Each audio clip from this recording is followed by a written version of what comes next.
this is where the internet is going. If you look at the TikTok generation, they like looking at other people. They would much rather follow a person talking about their favorite pair of jeans than go on Google and type, what are the best jeans? And then have a brand tell them which jeans to buy. Like people like people. So maybe if you feel uncomfortable on video, there's someone you can work with to help you do that part of the business, right? I'm always talking about like brands these days should be thinking about having in-house cultural evangelists or representatives that are people that know how to build a following on a personal level that represent the brand. I'm John Wright, and you're listening to Affiliate BI, the business intelligence and affiliate marketing podcast brought to you by SnapStrong. Welcome to the Affiliate BI podcast. Today we're chatting with Lily Ray, who is the Vice President of SEO Strategy and Research at AMSIV. She's been in the SEO space for, I think, over 10 years. She's also a DJ, and she's very active on Twitter, X, LinkedIn, posting frequently about SEO and affiliate sites. So I think we've got the right person for the podcast. Lily, welcome to the show. Thanks so much for having me.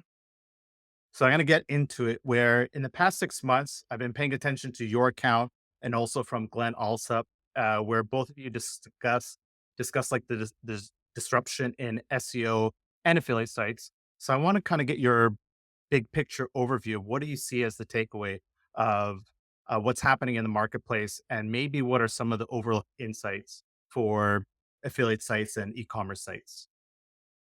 Well, affiliate and e-commerce are facing two kind of different situations in general, I would say, as far as SEO is concerned. I think past 2 years have been some of the most difficult years for affiliate sites on Google in Google search. Google has launched a variety of different algorithm updates and changes and new initiatives that the outcome of many of them seems to be the reduction in visibility for lots of affiliate sites.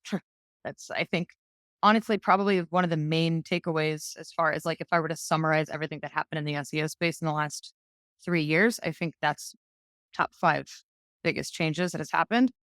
E-commerce is different because it seems like e-commerce sites that sell their own products or sell products in general. If you have the capability of selling and buying the product on that actual website, they seem to be a bit more immune to some of the types of algorithmic changes that Google's been rolling out. Now, that's not to say that there aren't other SEO challenges that those sites have, but it seems to be the case that Google has reduced the visibility of lots of sites that purely exist for affiliate purposes. So I guess you could kind of dive in deeper to say like, in an easy thing to say, it's like productize your affiliate site, but I don't think that's as simple. I mean, I think on the larger scale, we have perfect examples of companies that have so much money like NerdWallet. They basically buy their own finance agency. So when you're looking for business loans, sure, they got the business calculator like they had before. But now when they take you to the next product, which is actually getting the business loan, that's now owned by NerdWallet. So I Yeah. think this is probably what you're seeing happening. Well, that's one potential way to kind of solve the problem of being a site that only exists for, one reason, which is to refer business to another site. But Google is very sophisticated and Google figures out these different ways that people might try to solve these problems. And if Google's algorithms determine over time that this is also not a good experience for users, it doesn't mean that you get to just check the box and say, okay, we fixed everything. Our SEO is great again, because it's constantly evolving. And the thing about these industries is, as when something becomes popular and something becomes a case study for what works, everyone jumps in the bandwagon and tries to do the same thing. So then it becomes even easier for Google and the other search engines to kind of like reverse engineer what's happening there and maybe factor that into future algorithm updates. So unfortunately, a lot of this, the reduction that we're seeing, the visibility of these sites, the reduction that they're seeing, it's a difficult problem to solve. It's usually not solved by any type of silver bullet. So, what would you say would be your advice to new affiliates that are pretty much like either getting started or 1 year in, knowing what you've seen in the past? Like, I'm assuming that the general takeaway, and it's kind of like a cheap comment. It's like just be better, like be better than just the information site. Yeah.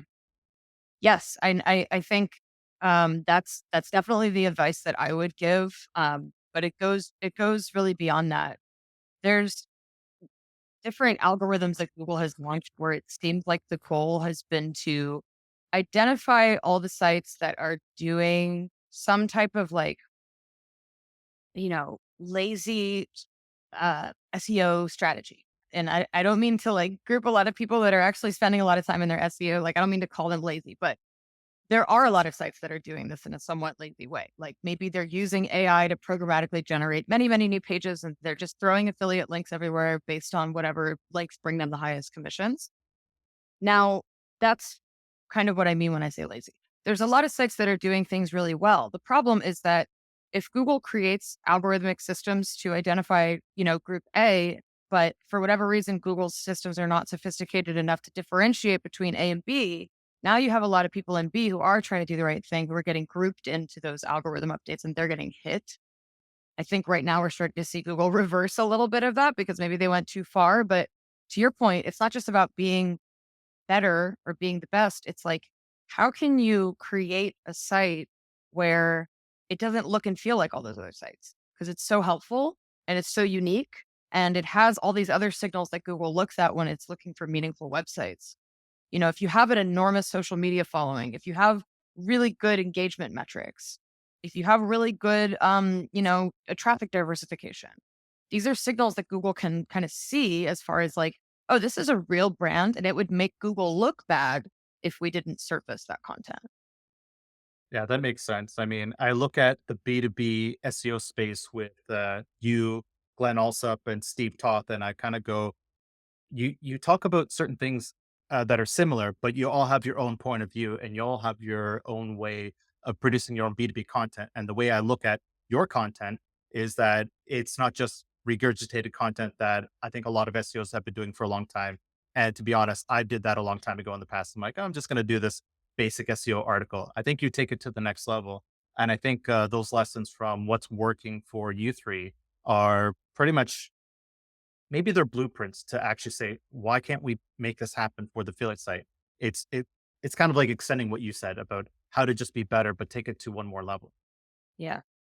Yeah. The problem or the challenge these days is that it requires much more creativity than it ever has before.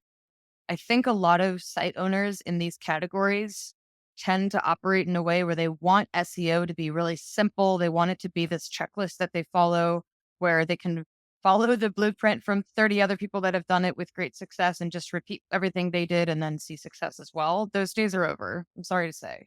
Um, Now the sites, there are a small handful of sites that I can point to that are affiliate sites that do product reviews that are weathering the updates pretty well. And it's a very small group of sites, but they put so much energy into the content that they're not following any blueprint. They're spending tons of time testing products, putting ample evidence all over the site that they tested the products.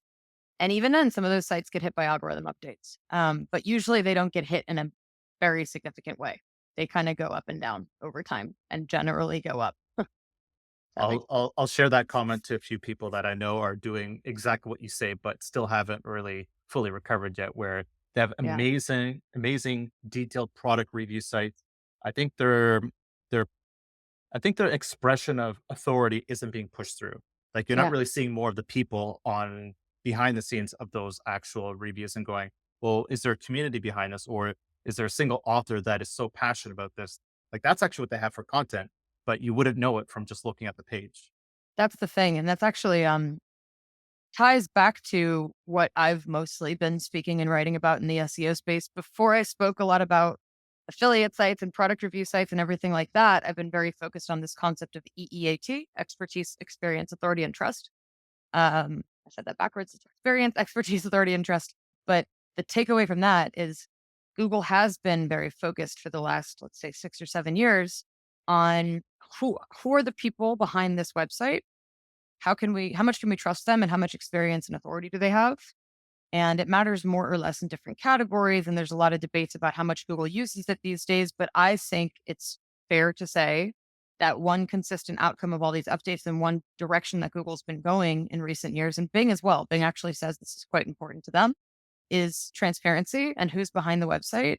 And if you focus on building your personal brand and your personal brand is closely affiliated with reviewing running shoes or whatever it is that you're known for, that's something that stands the test of time and that Google likes to elevate. Google likes people. So if you're a person that's known for that, whatever it is that you're writing about, that's something that can potentially protect you from algorithm updates. I think that ties in well with my next question, which is I used to run and create B2C affiliate sites as well as B2B.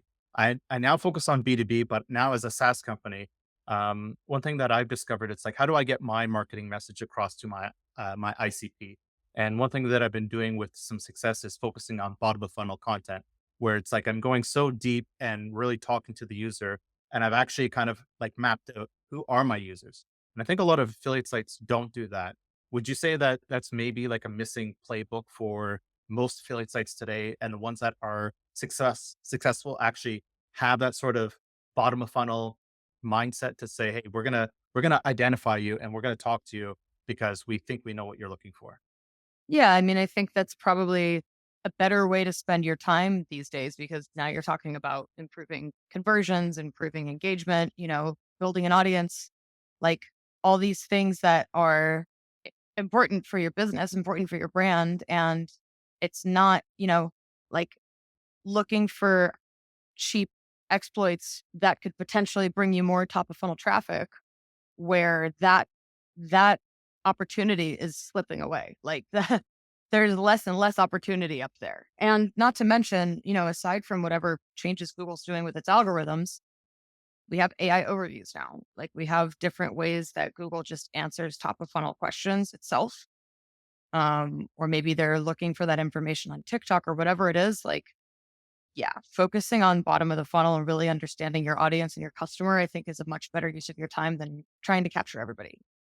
And would you say that with top of funnel, where obviously an AI overview could basically be your answer to that, maybe it'd be better to kind of have more like video content to say, "Hey, I'm so and so," and maybe you create not just top of funnel content, but maybe like series of that. So it's kind of like kind of like entities around it.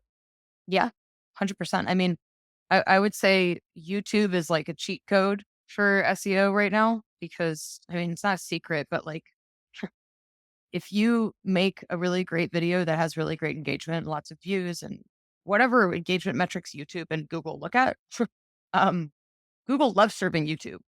So if your site is struggling and you take a lot of the great information that you have on your site and you repurpose that as a YouTube video, the likelihood of that being served across Google surfaces is much higher than your website. So you might have tons of views coming from Google Discover because Google Discover loves to show YouTube content. Google embeds YouTube videos in the results for extremely high volume queries.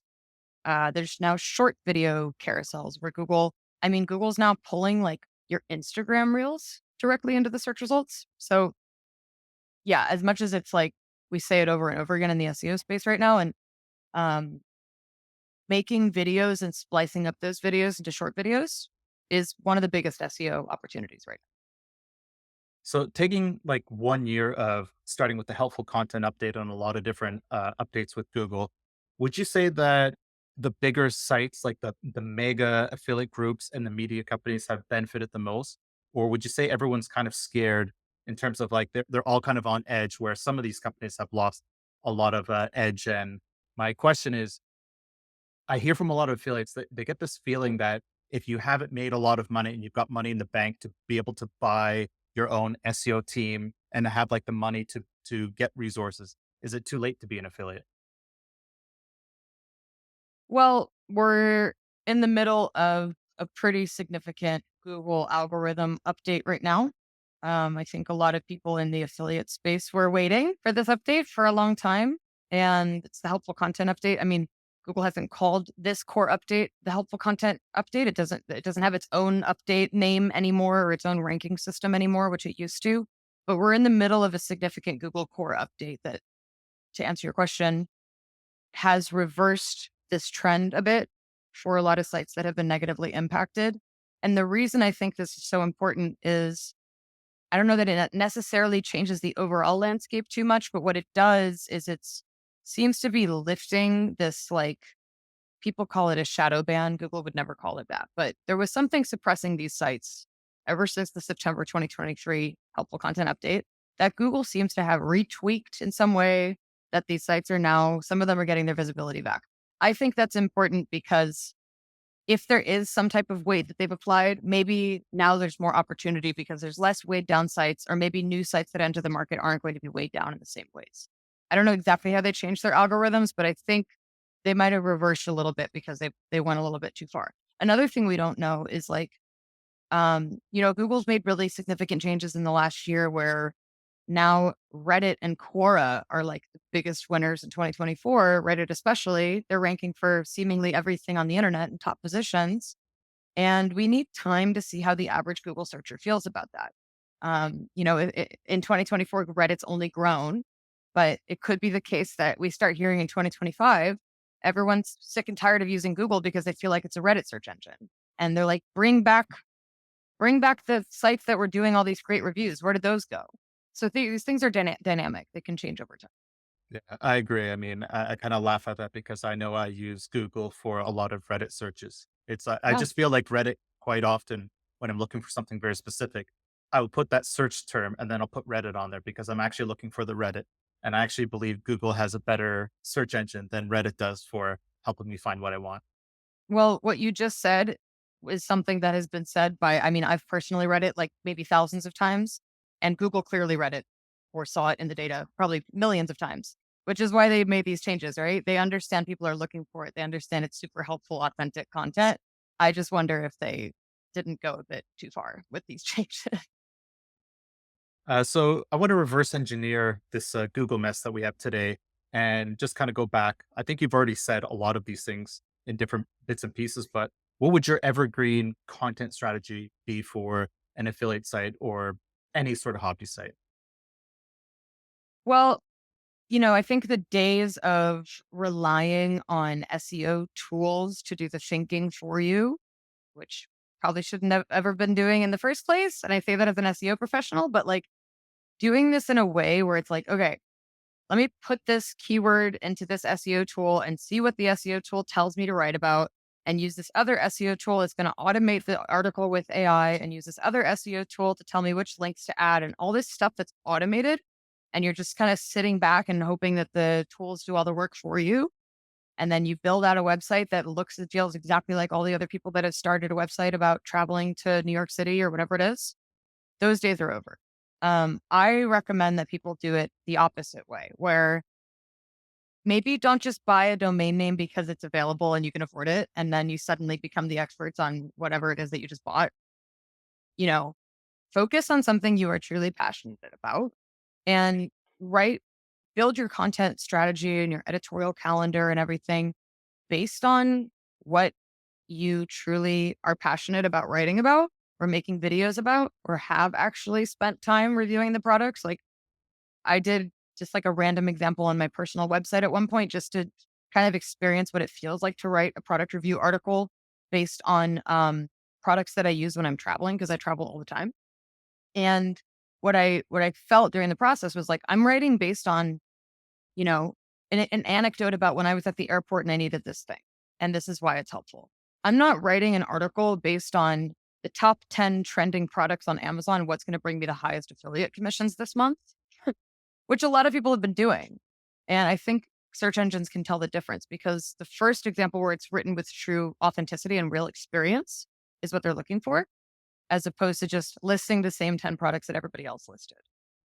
Yeah, I think your example is a story people would rather read. And I know in Yeah. my own experience of going, okay, if I've got a SaaS tool that I'm trying to be an authority in affiliate marketing, it's what am I going to write about? And the more tools I use, the more they actually I find they don't help me. Like I'm Yeah. a big fan of Surfer SEO, so I produce like affiliate program, like content pieces, like just generic, and it's basically saying, okay, you got to do like 7, 8,000 words. I'm like, I can do that, but what I'm trying to do very intently is go, well, if I'm the expert and authority, what have I seen in 20 years in affiliate marketing? And when I start writing and focusing on the stuff that's not inside the ecosystem of what Surfer's telling me to write about, um, I think it's actually better. And I'm actually Yeah. starting to get the rewards of those rankings. Cool. And, it's fun to be on that side and go, okay, I've relied on SEO tools for a while, but the more I go away from them, the more I think what you just said as a strategy is so true. Yeah.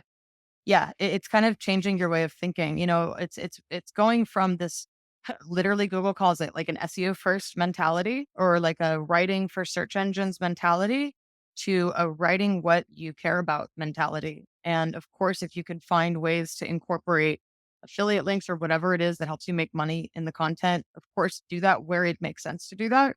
But the more important thing is what you talked about, which is like, what do I know about this? What makes me different? How do I show my voice and my experience throughout the content? Would you say for a larger affiliate site that you mentioned earlier that trying to put a personality or the people behind it, whether they own it or they're actual just writers, would you say it'd be wise to say, okay, let's try to get these authors as part of Google Knowledge panels? Like if you're helping them as their individual profiles, would you say that kind of amplifies the affiliate site itself? Yeah, I mean, now we're going back to again, like I would say 2018, 2019 was when me personally, I talked about EAT. At the time it was called EAT. Now it's EAT.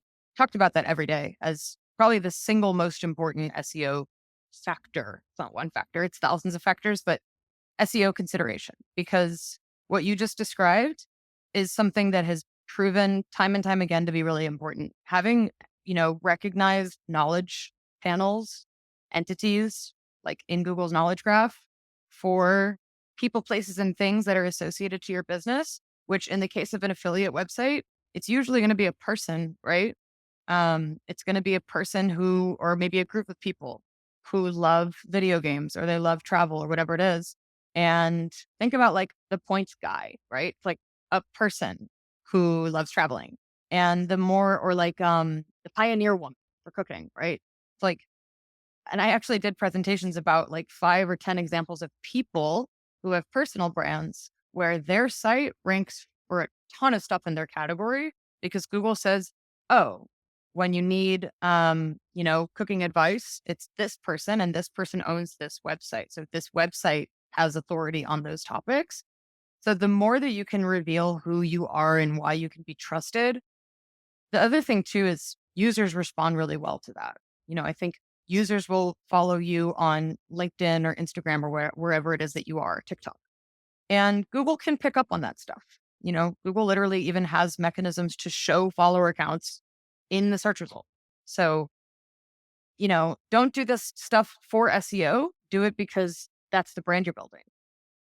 Yeah, I agree. I think personal brand building is becoming more important. And my personal take is that it's actually like what I've seen in the B2B space, and you probably noticed the same as well. It's that, people want to buy from people. That's always been true. But in the B2B space, I felt it's really helped me a lot for my SaaS company. And when I talk to people that have done a lot of video work, like, Craig Campbell, for example, they've just said the work they've done in the past has helped them quite a bit. And I've interviewed Jason Barnard, the knowledge panel guy, and he said this has been like all these people have said it's been so influential. And Mhm. I think we will see more affiliates gravitate towards this, but maybe what stops them is I don't know if it's imposter syndrome or if it's the being uncomfortable in video and recording YouTube. I think that's basically the biggest barrier to entry. Yeah, I agree. I think it's much easier said than done, including for myself. I always say I wake up, I woke up today and I want to make a video and then I don't. So I get it. It's a lot of work. It's just unfortunately, for better for worse, unfortunately, if you don't want to be on video, but for better for worse, this is where the world is going. This is where the internet is going. If you look at the TikTok generation, they like looking at other people. They would much rather follow a person talking about their favorite pair of jeans than go on Google and type, what are the best jeans? And then have a brand tell them which jeans to buy. Like people like people. So, maybe if you feel uncomfortable on video, there's someone you can work with to help you do that part of the business, right? I'm always talking about like brands these days should be thinking about having in-house cultural evangelists or representatives that are people that know how to build a following on a personal level that represent the brand. Yeah, I hear a lot of that from Chris Walker from Revenue Vitals, and he's got a few different companies. And a lot of the people in his ecosystem for his companies, they're all doing the same thing. Yeah. It's they have their own podcasts, and they've got their own point of view on LinkedIn, and they don't all seem to copy a similar playbook. It's kind of like pick your own identity, pick something that you want to talk about, be your own mini topical authority or your own specialist niche, and then go for it. Yeah. Yeah. I mean, it's interesting now, like even with LinkedIn, there's influencers from LinkedIn. They're people, right? And I think the first question is, who are these people? Second question is, where do they work? Right. And you might be surprised to see, like, oh, wow, they work at X big brand. But you're going to know the person first, right? You're going to, like, on LinkedIn, you're going to see their content, you're going to see their thoughts.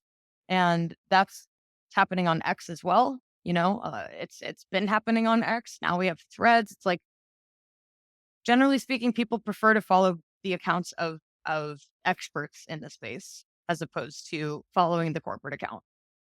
Yeah, I agree. I still do some of the corporate brand building, but after working on LinkedIn for 2.5 years, it's people first. The corporate just kind of like pick another reason for why that corporate account's going to exist, and for why people would even care to follow it.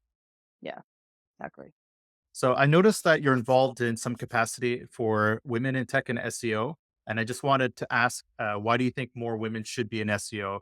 I mean, I could give you a ton of reasons. Like in my journey in affiliate marketing, it's male dominated. And, I come from the gambling space where so many guys were basically saying, okay, we're going to create the whole marketing ecosystem for the whole population without really, you know, having an understanding of like how people buy or, just understanding the opposite sex. So I just wanted to get your take on what you do there and how would you encourage more women to get involved. Yeah, I mean, props to Arij, the founder of Women in Tech SEO, and all the women that are part of that community. She's actually been making a lot of hires for people that are working like full time or part time at Women in Tech SEO. I've been, I guess, part of it from the beginning, from the inception.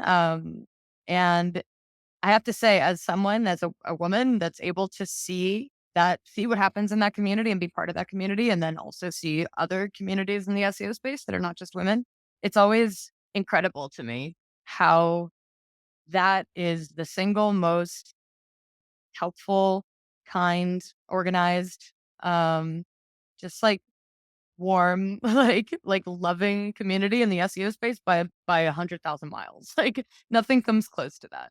And there's in-person conferences, there's a Slack group, there's a Facebook group, there's all kinds of events that they're doing. And it's very open and supportive. And there's, rules of community engagement and the way that people interact with each other that are like heavily enforced. So it's a very safe space. And, I speak at some of their events and attend their events. And I mean, there's women on my team, on my SEO team, that prefer to be part of that community compared to other SEO communities because they just feel safer there. But, that community absolutely revolutionized the experience of women in the SEO space. It made it a much more inclusive place to learn, and it gave a lot more opportunities to women where there weren't any before. So props to Arij and that group. It's Yeah. amazing. And then whether this applies to women or anyone that's new in SEO, what would your playbook be for someone that wanted to get in the space, whether they wanted to get an SEO job because they think it's an interesting work, workspace, whether they want to be a Yeah. consultant or say, hey, I think this is the career path I want to take. Yeah, I mean, of course, I think the best answer to that is to try to build your own thing at some point. It doesn't have to be like I'm going to put all my eggs in one basket and just make this my life, because as we've seen from the past few years, that's very risky, like to put all your eggs in the Google basket. But you should have some experience building your own things. Number one, that experience can be happening while you have another job, hopefully, if they let you have side projects or whatever. But I think that's very important, something that helped me a lot throughout my career. But I would say the most important thing, the best way to learn, aside from teaching yourself, is to have some agency experience. I'm biased because I've been doing over 12 years at SEO agencies, but there's just no chance that you could ever come close to learning the amount that we learn as quickly as we do at an agency as you could in another job. Not to say that people that work in house don't know a ton. They actually, I always say, people that work in house doing in house SEO for brands have a completely different skill set than what we do on the agency side. I have friends that work at some of the biggest brands doing SEO for them. And I'm like, we have completely different day to days, completely different. But the one thing about working at an SEO agency and having years at an SEO agency is we've seen it all. We've seen it all. You name it, I've seen it. We've worked in every category. We've worked on every type of SEO disaster, every type of SEO challenge, e-commerce, publishing, news, whatever, affiliate, all of it. We've done all of it. Local SEO, everything.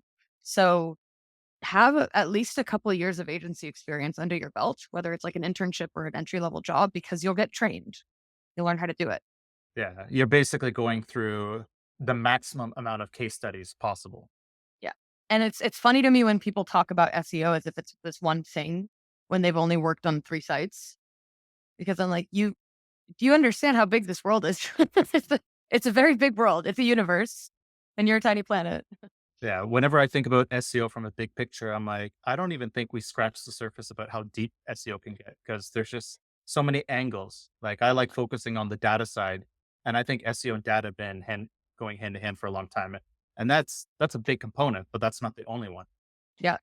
There's a million different ways that you can do SEO or spend your day as an SEO, and they're all valid. It's all important. And then last question, which is, what do you see of the future of affiliate marketing as it intersects with business intelligence? Sure.